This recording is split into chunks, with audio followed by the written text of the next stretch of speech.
नमस्कार, मी कुमार आशीर्वाद, जिल्हाधिकारी सोलापूर. आज सकाळी BPCL, HPCL आणि IOCL हे तीन जे आमचे गॅस सिलेंडरचे कंपनी आहेत, ते गॅस सिलेंडरचे कंपनीचे वरिष्ठ अधिकारी पदाधिकारी आणि त्यांचे प्रतिनिधी त्यांच्यासोबत माझी बैठक आज झाली. सोलापूर जिल्ह्यामध्ये एकूण 94 गॅस एजन्सीज आहेत, त्यांच्यासोबत पण बोलणं झालं. आज सोलापूरमध्ये कुठल्याही प्रकारच्या गॅस सिलेंडरचा तुटवडा नाही आहे. आमच्या नेहमीच्या जे नॉर्मल जी मागणी आहे ते घरगुती सिलेंडरसाठी 20,000 सिलेंडर प्रति दिवस घरगुती वापरसाठी असते आणि तेवढा सप्लाय आमच्याकडे आहे. माझ्या सर्व सोलापूरच्या नागरिकांना माझं आव्हान आहे की आपण पॅनिकमध्ये येऊन घाबरून ॲडव्हान्स बुकिंग करू नका. आता शासनाचा आदेश आहे की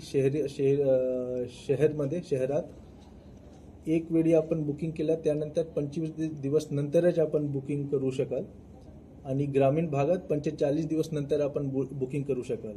तर ॲडव्हान्स बुकिंग करण्याचा कुठल्या प्रकारचा अर्थ नाही आहे आणि ॲडव्हान्स बुकिंग करण्याची आवश्यकता पण नाही आहे, कारण जेवढा सप्लाय आमच्याकडे आहे तेवढा पुरेसा आहे. जेवढा अगोदर सप्लाय होता, हे युद्ध सुरू होण्याच्या आधी जेवढा सप्लाय होता तेवढेच सप्लाय आताही सुरू आहे. सप्लायमध्ये कुठल्याही प्रकारची कमतरता आलेली नाही आहे, म्हणून आपण घाबरू नका.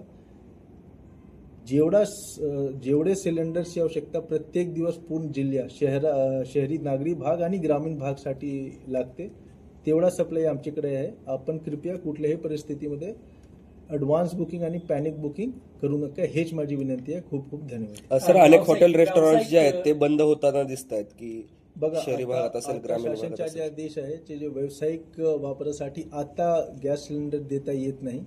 आमच्या जसं मी सांगितलं की 20,000 सिलेंडर घरगुती 20,000 सिलेंडर प्रति दिवस घरगुती वापरासाठी डिमांड आहे आणि व्यावसायिकसाठी जवळपास 2 ते 2,500 सिलेंडर आहेत. तेवढा सप्लाय आमच्याकडे आहे. शासनाचा पण लवकरच आदेश येईल की व्यावसायिकसाठी पण आपण पुरवठा करू शकता, तो पण सप्लाय लवकरच सुरू होईल. तोपर्यंत थोडा वाट पहा. जसा ते सुरू होईल आमच्याकडे साठा आहे, आपण सप्लाय सुरू करणार. हॉटेल आणि सर्व रेस्टॉरंट आणि सर्व इंडस्ट्री, सर्व व्यावसायिक संस्थांना पण.